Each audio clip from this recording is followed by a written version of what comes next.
नमस्कार दोस्तों, आज मैं आपको माघ मास के सूर्य भगवान की कहानी सुनाने जा रही हूँ। प्रेम से बोलिए सूर्य भगवान की जय हो।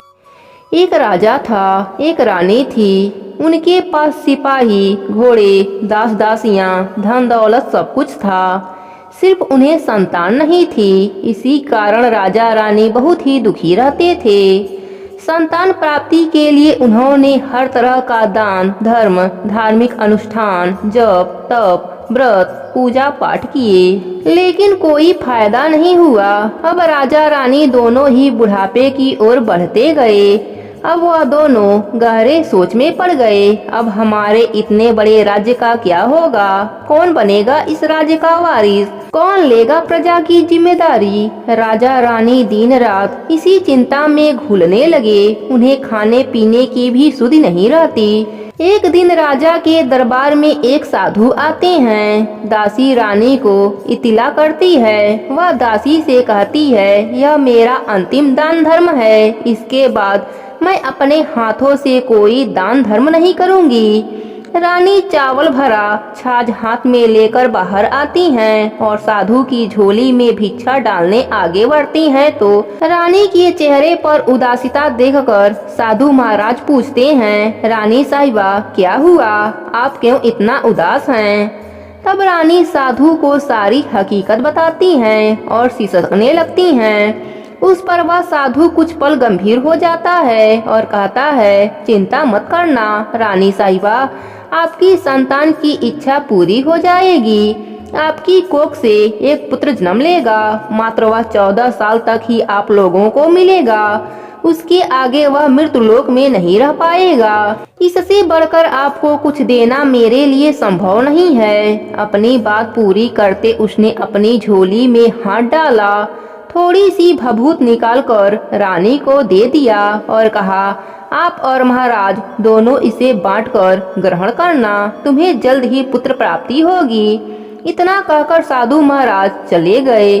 उनके जाने के बाद रानी सोचने लगी, 14 साल तो 14 साल ही सही, उतने समय के लिए हमें पुत्र मिलेगा, यही काफी है। उतने साल तक मैं उसे जी जान से बड़ा करूंगी, उसे ढेर सारा लाड दुलार करूंगी, अपनी संतान की मुराद पूरी करूंगी। उस रात अपना सारा राजकाज खत्म करके राजा जब रानी के महल में गए तो रानी ने क्या किया कि राजा को सारी बात बताई और साधु द्वारा दी गई भभूति राजा को दिखाकर बोली, साधु महाराज ने यह भभूति हम दोनों को ग्रहण करने को कहा है। राजा बोले, इतना दान धर्म किया, जब तब किया, कोई फल नहीं मिला। अब इस भभूत से हमें संतान प्राप्ति कैसे होगी? उस पर रानी बोली, जब इतना सब कुछ किया तो अब यह भी सही। राजा को अब किसी पर विश्वास नहीं था, लेकिन पत्नी को दुख न पहुँचे इसलिए वह राजी हो गया। राजा राजी हो गया तो फिर क्या होता है कि राजा रानी दोनों नहाते धोते हैं, फिर अपने भगवान का नाम स्मरण करते हैं, अपने पुरखों को स्मरण करते हैं और उस साधु महाराज का नाम स्मरण करके वह भभूत बांटकर दोनों खाते हैं। उसके बाद दोनों निश्चिंत होकर सो जाते हैं। कुछ दिन गुजर जाते हैं और साधु द्वारा कहे अनुसार रानी गर्भवती हो जाती है। राजा रानी दोनों की खुशी गगन में नहीं समाती। राजा रानी से बोला, महारानी सचमुच साधु महाराज की कृपा हो गई। 9 माह 9 दिन और 9 घंटे पूरे होकर रानी ने एक सुंदर गोरे चिट्ठे पुत्र को जन्म दिया। राजा ने बड़ी धूमधाम से पुत्र का नामकरण किया। सारे राज्य में 8 दिनों तक भंडारा रखा, उत्सव मनाया। अब पुत्र की कुंडली देखने के लिए राज्य के सबसे विद्वान पंडित जी को बुलाया तो कुंडली देखकर पंडित जी बड़े चिंतित हो गए। कहने लगे, महाराज हमारा राजपुत्र सिर्फ 14 साल तक हमारे पास रहेगा। राजा को इस बात की भनक ही थी। रानी को भी साधु महाराज की बातें याद थी।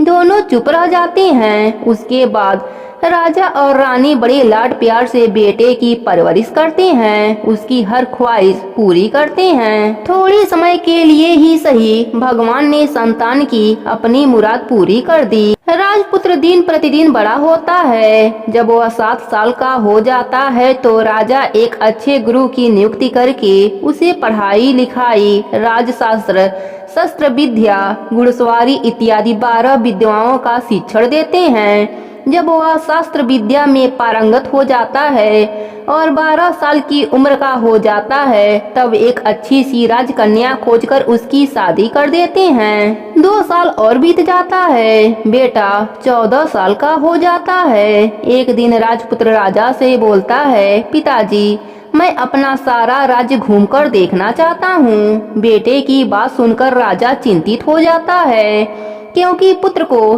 14वां साल शुरू हुआ था। अब कोई अनहोनी होने का वक्त नजदीक आ पहुंचा था, लेकिन राजा यह सब बातें पुत्र को बता नहीं सकता था। वह क्या करता है कि चेहरे पर खुशी लाकर बेटे से कहता है, हाँ हाँ जरूर जाओ बेटा, तुम्हें अपना सारा राज्य घूमकर देखना चाहिए। कहाँ क्या है यह सब जानना चाहिए। कल मेरे बाद तुम्ही को तो राजा बनना है। मात्र एक बात ध्यान रखना, तुम जहाँ जा रहे हो, क्या कर रहे हो, यह बात अपने पत्नी को नहीं बताना।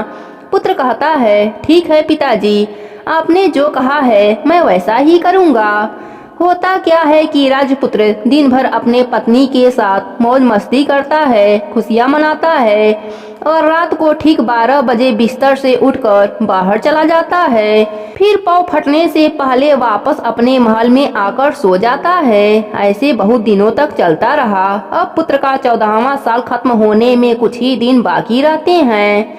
इतने में क्या होता है कि उसकी पत्नी यानी छोटी रानी रात में जाग जाती है। वह देखती है कि बिस्तर पर राजपुत्र नहीं है। वह महल में सब जगह देखती हैं तो राजपुत्र कहीं भी नजर नहीं आता। तो वह क्या करेंगी, किससे कहेंगी। वह चुपचाप रहती हैं। फिर भोर होने पर वह देखती हैं कि उसका पति अपनी जगह सोया हुआ था। वह पति से कुछ नहीं पूछती, लेकिन दूसरी रात भी वैसा ही होता है। तीसरी रात, चौथी रात, ऐसे बहुत दिन तक चलता है। रानी बहुत ही चिंतित हो जाती है।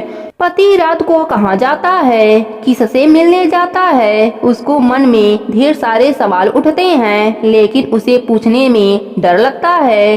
शायद पति गुस्सा कर बैठे। सास ससुर से पूछने के बारे में सोचा तो उसकी कुल मर्यादा बीच में आ जाती थी। तो इस तरह मन ही मन वह कुढ़ती रहती है। इस हालत में उसे खाने पीने में दिलचस्पी नहीं होती। वह दुबली पतली होती जाती है। उस राज्य में फूल बेचने वाली एक बूढ़ी मालिन थी। वह हमेशा छोटी रानी को फूल देने उसके महल में आती थी। उस बुढ़िया का ध्यान छोटी रानी पर जाता है। वह उससे पूछती हैं, बेटी तुम्हें किस बात का दुख है, तुम इस तरह सूख कर कांटा क्यों बन रही हो। उस पर रानी कहती है, क्या बताऊं तुम्हें अम्मा, तुम्हारा राजपुत्र हर रात बिस्तर पर से उठकर कहीं जाता है और सुबह भोर में वापस आ जाता है। वह कहाँ जाता है, प्रेमिका से मिलने जाता है क्या। यह सोच सोच कर मैं अन्य जल ग्रहण नहीं कर पाती और सूख सूख कर कांटा बन रही हूँ। बुढ़िया सब बात सुनकर उसे एक उपाय बताती है, बेटी ऐसा करना, आज रात तुम सोना मत, उसके पीछे जाकर देखना कि वह कहाँ जाता है, क्या करता है। उसकी अच्छी तरह से पहरेदारी करना। पर मुझे नींद आ गई तो तुम्हें नींद न आए, इसलिए एक काम करना, अपने बाएं हाथ की उंगली में एक जख्म करना, उस पर थोड़ी सी मिर्च छिड़कना, उससे तुम्हें बड़ी जलन होगी। उस पीड़ा से तुम्हें रात भर नींद नहीं आएगी। रानी बुढ़िया के कहे अनुसार करती है। उंगली की जलन से उसे बड़ी देर तक नींद नहीं आती, लेकिन बाद में वह सो जाती है। दूसरे दिन सुबह बुढ़िया फूल लेकर उसके महल में पहुंचती है और पूछती है, क्या हुआ बेटी, देख पाई क्या, तेरा पति कहाँ जाता है। रानी कहती है, नहीं अम्मा, पहले कुछ समय जलन के कारण मुझे नींद नहीं आई, पर कुछ देर पश्चात मैं सो गई। बुढ़िया कहती है, कोई बात नहीं, आज तुम उंगली पर पहले से थोड़ा बड़ा जख्म करना और ज्यादा मिर्च लगाना। रानी वैसा ही करती है, परंतु वह सिर्फ पति के बिस्तर से उठकर बाहर निकलते वक्त तक जाग पाई। वह उसके पीछे नहीं जा सकी क्योंकि उसकी आंखें उसी समय मुद गई।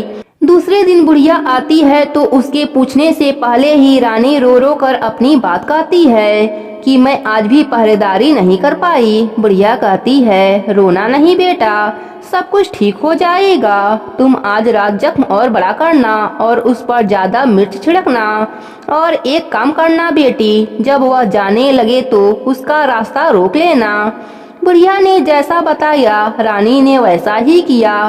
आज रात उसे नींद नहीं आई। पति रात 12 बजे बिस्तर से उठकर जब महल से निकलने लगा तो बुढ़िया ने जैसा बताया रानी ने वैसा ही किया। दौड़कर जाकर पति का रास्ता रोक लेती है और कहती है, कहाँ जा रहे हो, किससे मिलने जा रहे हो, मुझे बताओ। राजपुत्र उसे समझाने की बहुत कोशिश करता है। देखो, अगर मैंने तुम्हें बताया तो मैं तुम्हें दोबारा नहीं मिल पाऊंगा। कोई बात नहीं, न मिल पाओ, लेकिन आप रात के समय कहाँ जाते हो या पहले मुझे बताओ। राजपुत्र निरुपाय हो जाता है। पत्नी की जिद के आगे उसकी एक नहीं चल पाती। ठीक उसी समय उसका 14वां साल खत्म होकर 15वां साल लगने वाला था। जो होता है वह हो जाने दो, वह सोचता है और कुछ चावल मंत्रों को सिद्ध करके पत्नी को देकर कहता है, इन चावलों के दानों को दोनों हाथों के मुट्ठी में पकड़ना। पहले दाएं हाथ के पकड़े चावल मेरे ऊपर फेंकना। मैं कौन हूँ तुम्हें पता चल जाएगा। बाद में बाएं हाथ में पकड़े चावल मेरे ऊपर फेंकना। मैं जैसा था तुम्हें मिल जाऊंगा। लेकिन यदि तुम बाएं हाथ के चावल मेरे ऊपर फेंकना भूल गई तो मैं तुम्हें कभी नहीं मिल पाऊंगा। रानी बड़े आत्मविश्वास के साथ कहकर दाएं हाथ में पकड़े चावल पति के ऊपर फेंक देती है तो राजपुत्र एकदम एक विशाल घोड़ा बन जाता है। एक सफेद गर्दन पर लंबी बाल, देखते देखते वह तेजी से दौड़ने लगता है। रानी उस घोड़े को एकदम भौचक्का होकर देखने लगती है और पति ने बाएं हाथ के चावल फेंकने की जो बात कही थी वह भूल जाती है। उसकी आंखों के सामने घोड़ा महल से बाहर निकलकर चला जाता है। घोड़ा जो महल से बाहर जाता है तो वापस नहीं आता। अब रानी को बड़ा पश्चाताप होता है। वह स्वयं को कोसने लगती है, लेकिन अब उसका कोई फायदा नहीं होने वाला था। राजपुत्र अब वापस नहीं आने वाला था। सुबह होते ही महाराजा महारानी को सारी बात पता चलती है। उन्हें बहुत दुख होता है। वे बिस्तर पकड़ लेते हैं और राह देखते हैं कि एक दिन उसका बेटा वापस आ जाएगा। इस तरह 1 महीना गुजरता है, 2 महीने गुजरते हैं, 3 महीने गुजरते हैं, आखिर 6 महीने पूरे होते हैं। राजपुत्र का कोई अता पता नहीं लगता। प्रधान राजपुत्र को ढूंढने के लिए राज्य के गांव-गांव सिपाही भेजता है, लेकिन उन्हें कोई सफलता नहीं मिलती। इधर रानी अपनी हट के कारण पति गायब हो गया यह सोचकर स्वयं को मन ही मन कोसती है और प्रण लेती है कि कुछ भी करके पति को ढूंढ लाऊंगी और उन्हें वापस घर लेकर आऊंगी। एक दिन वह सुबह उठकर सास ससुर के महल में जाती है और कहती है कि मैं अपने पति को खोजने जा रही हूँ। महाराजा महारानी को और क्या चाहिए था, कुछ भी करके उनका बेटा उन्हें वापस मिलना चाहिए था।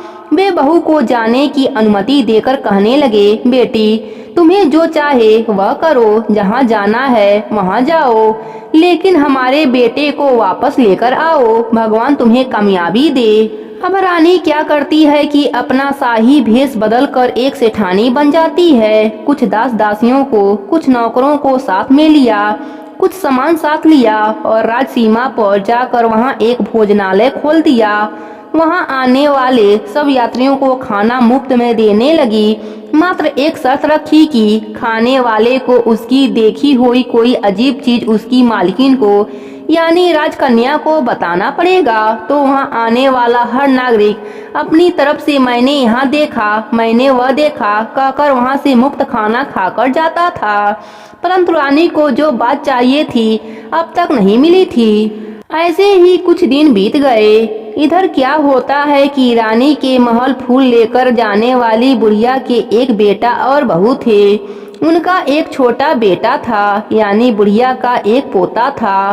बेटा और बहू सुबह काम के लिए निकलते थे तो पोते को संभालने की जिम्मेदारी बुढ़िया पर आती थी। बुढ़िया दिन भर पोते को संभालती थी। एक दिन होता है क्या कि बुढ़िया को पान खाने की आदत थी, तो पान लगाने के लिए चूना चाहिए था। वह उसे तैयार करने के लिए सीपियाँ लेकर आई। इन सीपियों को भूनने के लिए गोबर के कंडे चाहिए थे। कंडे इकट्ठा करने के लिए वह बांस की टोकरी लेकर चरवाहे के मैदान में गई। वहाँ बहुत सारे कंडे थे। उन्हें जमा करते करते उसे घर आने में अंधेरा हो गया। इस ओर शाम होते ही काम से वापस बेटा बहू घर पहुँचे तो देखा कि बच्चा घर पर अकेला है और रो रहा है। वे दोनों गुस्से से लाल पीले हो गए। इतने में बुढ़िया घर आ पहुँची। बेटा ने पूछा, पोते को घर अकेला छोड़कर कहाँ गई थी? बुढ़िया बताने लगी कि मैं गोबर के कंडे इकट्ठे करने गई थी।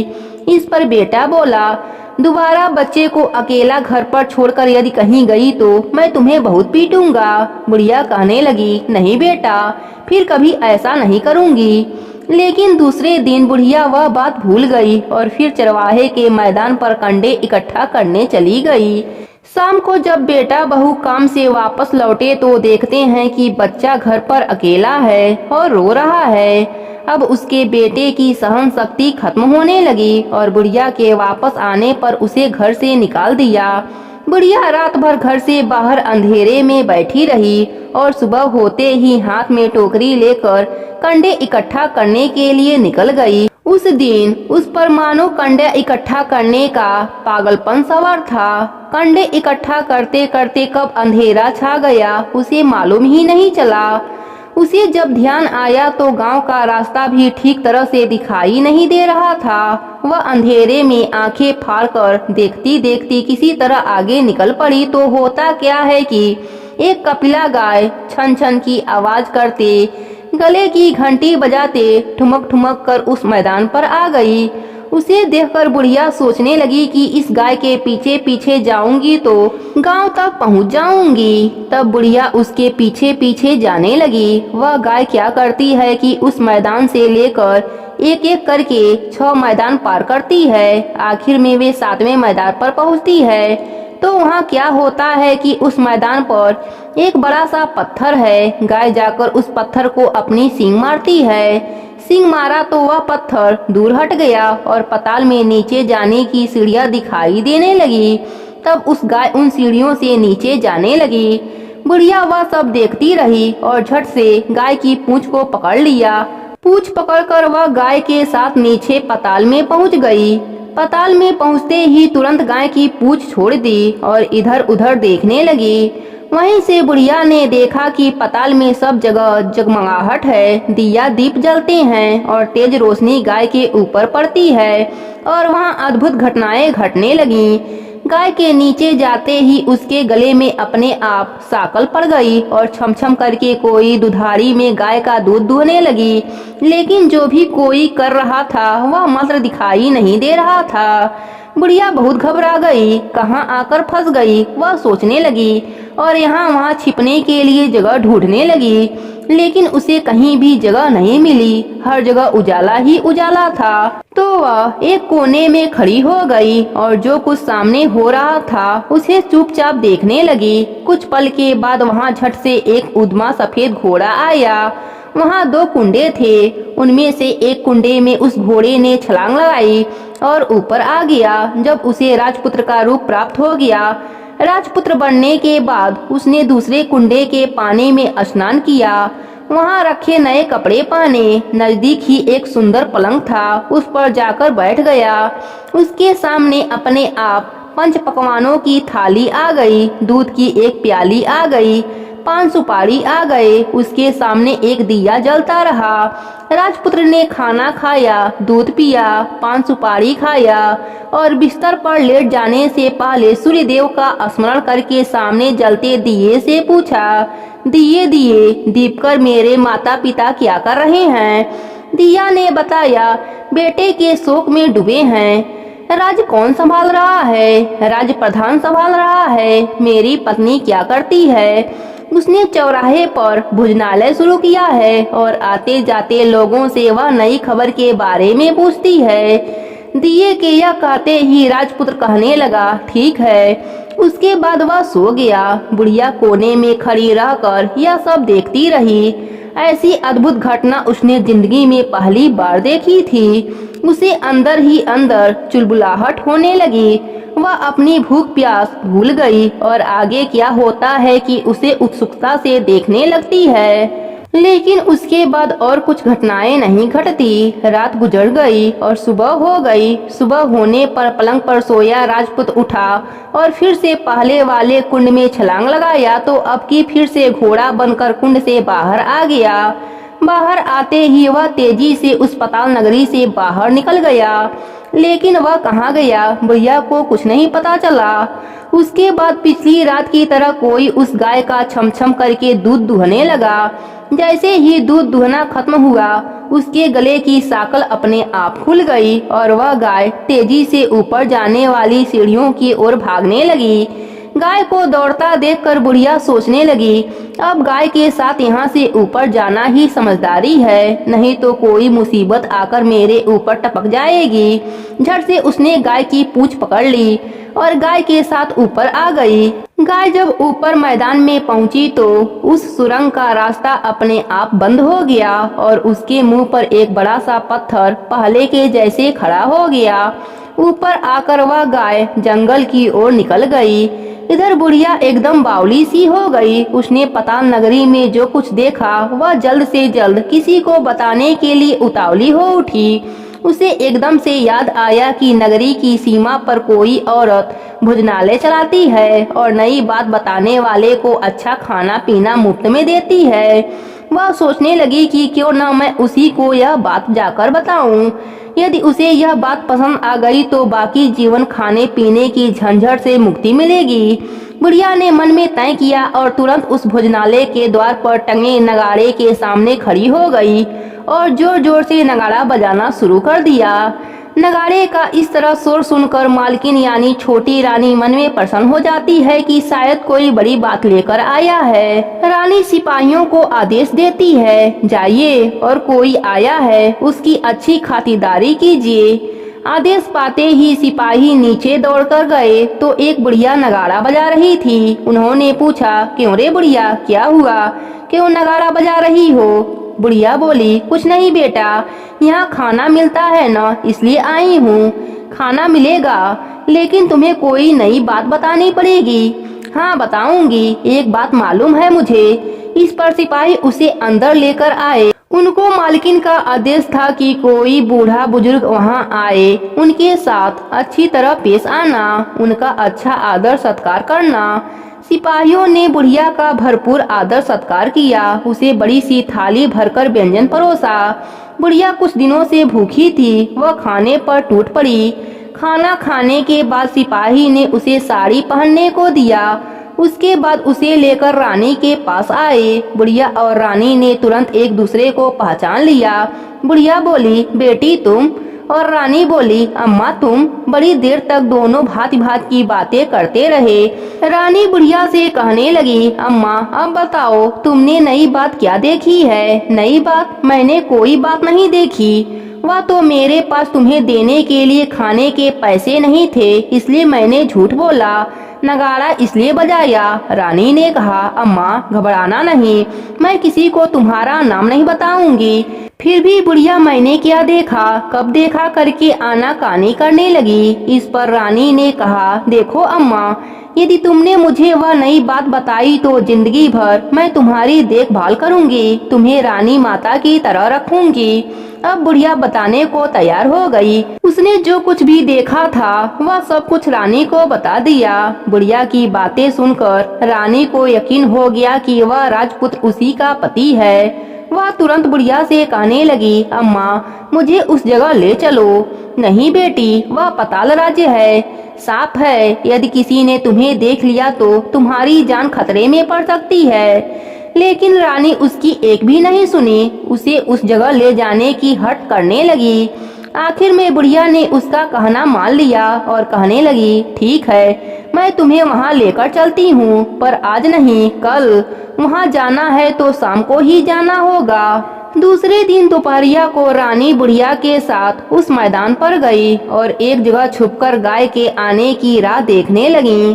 दिन ढलते ही अंधेरा घेरने लगा और गाय हमेशा की तरह वहां आ गई। मैदान के उस कोने में जाकर उसने पत्थर पर सींग मारा तो झट से पत्थर हटकर वहां सुरंग हो जाने का रास्ता खुल गया। गाय उस रास्ते से नीचे उतरने लगी तो बुढ़िया रानी से कहने लगी, जल्दी आगे बढ़ो बेटिया, हम गाय के पूंछ पकड़कर नीचे उतरेंगे। दोनों गाय की पूंछ पकड़कर नीचे उतर गईं। बुढ़िया पहले जिस कोने में छिपी थी उस कोने में छिप गई। अब नीचे सब कुछ पहले जैसा घटित हो रहा था। गाय के गले में अपने आप साकल पड़ गया। कोई अदृश्य रूप से उसका दूध दुहने लगा। एक सफेद उद्मा घोड़ा आकर कुंडे में छलांग लगाया तो राजपुत्र के रूप में ऊपर आया। वह राजपुत्र दूसरे कुंडे में नहाने लगा। बाद में उसके सामने खाने की थाली आ गई, दूध की प्याली आ गई, पान का बीड़ा आ गया। राजपुत्र सब ग्रहण करके सोने के लिए पलंग पर गया तो सोने से पहले सूर्यदेव का स्मरण करके वह दिए से पूछने लगा, दिए दिए दीपकर, मेरे माता पिता क्या कर रहे हैं? दिया कुछ जवाब नहीं दिया बल्कि वह बुझने लगा। तब राजपुत्र को कुछ घटित हुआ। इसका संदेह हो गया, वह उदास हो गया। जो कुछ हुआ है वह हो जाने दो, ऐसा सोचकर सोने के लिए बिस्तर पर लेट गया। अब रानी का संयम छूट गया। वह दौड़कर पति के पास गई और उसके पैर पकड़ने के लिए आगे बढ़ने लगी। राजपुत्र तुरंत ही पत्नी को पहचान गया। वह झट से पीछे हट गया और चिल्लाने लगा, नहीं नहीं, मुझे छूना मत, सर्वनाश हो जाएगा। रानी दोनों हाथ जोड़कर पति से अपने भूल स्वीकार करने लगी। स्वामी, मुझसे भूल हो गई। मुझे आपसे नहीं पूछना चाहिए था कि आप रात को कहाँ जाते हो। मैं अपनी भूल स्वीकार करती हूँ। मुझे मेरी भूल की सजा मिल गई है। अब आप घर चलिए। आपके वियोग में आपके माता पिता ने बिस्तर पकड़ लिया है। आपकी प्रजा भी बहुत दुखी है। उस पर राजपुत्र कहने लगा, वही तो एक बार तुम गलती कर बैठी हो, अब दोबारा गलती मत करना, नहीं तो अब तुम्हें मैं दिखाई भी नहीं दूंगा। रानी अब विलाप करने लगी, जोर जोर से जमीन पर सिर पटकने लगी। राजपुत्र के मन में उसके प्रति दया उत्पन्न हो गई। वह उससे कहने लगा, यदि तुम मुझे पाना चाहती हो तो तुम्हें एक काम करना होगा। काम कठिन है लेकिन वह तुम्हें अकेले करना होगा। कहो स्वामी, कितना भी कठिन काम क्यों ना हो, मैं वह पूर्ण करूंगी। इस पर राजपुत्र ने उसे बताया, इस पताल से ऊपर जाते ही तुम्हें एक घना जंगल नजर आएगा। ऐसे 6 जंगल पार करने के पश्चात 7वां जंगल मिलेगा। वह जंगल सबसे घना है। उस जंगल में बीचों बीच एक पीपल का पेड़ है। उसके आसपास की जगह पत्ते, फंदे, जटाएं, कांटे इत्यादि से ढक चुके हैं। वहाँ बाघ, शेर, भालू, सांप सभी धमा चौकड़ी बैठते हैं। तुम्हें उन सबको भगाकर वह जगह साफ करनी है। उसकी गोबर से लिपाई करके पवित्र करना है। रंगोली से सजाना है। उसके बाद वहाँ धूप, कपूर, अगरबत्ती जलानी है। फूल, कुमकुम से पेड़ की तने की पूजा करनी है। दूध दही से बने चावल का भोग चढ़ाना है। यह सब तुम्हें दोपहर को 12 बजने से पहले करना है। 12 बजने के समय तुम्हें उस जगह पर बैठकर सूर्य भगवान का ध्यान करना है। ठीक 12 बजे सूर्य भगवान का रथ वहाँ उतरेगा। वे वह सब देखकर खुश हो जाएंगे और कहेंगे, जिस किसी ने यह सब किया है उसे मैं मनचाहा फल दूंगा। तो तुम सामने जाकर उसके रथ के दाहिने घोड़ा को मांग लेना, मैं तुम्हें मिल जाऊंगा। इतनी बात कहकर राजपुत्र अपने पलंग पर सो गया और छोटी रानी भोर होते ही राह देखने लगी। भोर होते ही वह बुढ़िया के साथ गाय की पूंछ पकड़कर ऊपर आ गई। ऊपर आने के बाद वह बुढ़िया से कहने लगी, अम्मा, अब मैं अकेले ही आगे जाऊंगी, तुम भोजनालय वापस जाओ। वह जंगल में जाकर राजपुत्र की बताई जगह ढूंढने लगी और स्वयं आरी से वह जगह साफ कर दी। बाद में राजपुत्र ने जैसा बताया वैसी लिपाई पोताई करके वापस आ गई। दूसरे दिन फौ फटने से पहले उठी और जंगल में उस जगह पहुंची। वहां जाकर इत्र, गुलाब का पानी छिड़क कर वह जगह सुगंधित की। धूप अगरबत्ती जलाकर उसे पवित्र किया और पूजा की सब सामग्री वहां तैयार कर सूर्य भगवान का ध्यान करके बैठ गई, जैसा कि पति ने बताया था। दोपहर को ठीक 12 बजे सूर्य भगवान का रथ उस पीपल के पेड़ पर आकर रुका। सूर्य भगवान ने जब रथ से नीचे देखा तो सुगंधित वातावरण देखकर वह बहुत प्रसन्न हो गए। फिर वह बोले, जिस किसी ने यह काम किया है वह यहाँ आकर आज मुझसे कुछ भी मांग ले, मैं उसे दे दूंगा। रानी ने जब यह शब्द सुना तो रानी दौड़कर सूर्य भगवान के सामने गई। उनको नमस्कार करके बोली, प्रभु वह मैं ही हूँ, मैंने ही यह जगह साफ की है। अच्छा, जो तुम्हें चाहिए वह मांग लो। भगवान, मुझे आपके रथ का दाहिना घोड़ा चाहिए। सूर्य भगवान बोले, नहीं नहीं, मैं तुम्हें और कुछ भी दे सकता हूँ, लेकिन यह घोड़ा नहीं दे सकता। मेरे रथ के 12 घोड़े हैं, तुम चाहो तो कोई और घोड़ा मांग लो, लेकिन यह दाहिना घोड़ा मैं तुम्हें नहीं दे सकता। छोटी रानी ने एक नहीं सुनी, वह सूर्य भगवान से एक ही बात कहती रही कि मुझे दाहिना घोड़ा ही चाहिए, नहीं तो मैं आपके पैरों में गिरकर अपनी जान दे दूंगी। अब सूर्य भगवान धर्म संकट में पड़ गए। उन्होंने वचन दे दिया था, अब अपने वचन से पलट भी नहीं सकते थे। ठीक है, दे दिया तुम्हें घोड़ा। सूर्यदेव ने कहा, फिर एक बात और भी कही, देखो मैंने तुम्हें घोड़ा तो दे दिया है, लेकिन वह तुम्हें यहाँ नहीं मिलेगा, तुम्हें उसे पताल में जाकर लाना होगा। रानी बोली, पताल में ही क्या भगवान, मैं उन्हें पाने के लिए कहीं भी जा सकती हूँ। रानी को वचन देकर सूर्यदेव अपने मार्ग चले गए और इधर रानी जंगल से अपने भोजनालय में आ गई। फिर वह बुढ़िया को लेकर उस मैदान पर आ गई। जल्दी ही शाम हो गई। शाम होते ही वहां वह गाय आ गई और उसने सींग मारकर सुरंग का पत्थर हटाया तथा नीचे उतरने लगी। रानी और बुढ़िया जल्दी जल्दी उसकी पूंछ पकड़कर नीचे उतर गई। नीचे पताल में सब घटनाएं पहले की तरह ही घटने लगी। घोड़े का एक कुंड में नहाकर राजपुत्र बन जाना, नहा धोकर पलंग पर जाकर बैठना, तो उसे खाने की थाली, दूध की प्याली आना, पान की बीड़ा आना। लेकिन आज एक बात नई थी। आज 2-2 थाली, 2-2 दूध की प्याली, 2-2 पान बीड़े उसके सामने आए। वह कुछ नहीं बोला। अपने हिस्से की थाली खाकर, दूध पीकर और पान बीड़ा चबाकर वह सोने चला गया और हमेशा की तरह दिए से पूछने लगा, दिए दिए दीपकर, मेरे माता पिता क्या कर रहे हैं? दिए ने बताया, वे दोनों तुम्हारे शोक में मरने की स्थिति में पहुंच गए हैं। ऐसा सुनकर उसके आंखों से आंसू टपकने लगा। फिर वह पूछने लगा, दिए दिए, मेरे राज्य में राज्य कौन चला रहा है? तुम्हारा राज्य प्रधान चला रहा है और वह सब कुछ हड़प चुका है। वह प्रजा पर बहुत अत्याचार कर रहा है। सुनकर राजपुत्र को बहुत गुस्सा आया। वह गुस्से से अपनी मुट्ठी भींचने लगा। अब वह पूछने लगा, दिए दिए, मेरी पत्नी क्या कर रही है? अब दिया कुछ नहीं बोला, चुप ही रहा। अब रानी का संयम जवाब दे गया। वह दौड़कर पति के गले से लग गई। अब मैं तुम्हें मिल गया, राजपुत्र कहने लगा। सच कहते हो? अब आप फिर से घोड़ा तो नहीं बनोगे? नहीं, दोबारा घोड़ा नहीं बनूंगा मैं। तुमने जो इतने सारे कष्ट उठाए हैं मुझे पाने के लिए, इसलिए सूर्यदेव ने मुझे सदा के लिए घोड़े के जन्म से मुक्त कर दिया है। राजपुत्र ने बड़े प्यार से कहा और उसे गले से लगाया। उसके आंसू पोंछे। कुछ देर पश्चात भोर हो गई। गाय की श्रृंखला टूटकर वह ऊपर भूलोक पर जाने लगी। रानी, राजपुत्र और बुढ़िया उसकी पूंछ पकड़कर ऊपर आ गए। ऊपर आने पर वह सीधे भोजनालय में पहुँचे। वहाँ का सब सामान लोगों में बांट दिया और उनको ताला लगाकर अपने राज्य में लौट आए।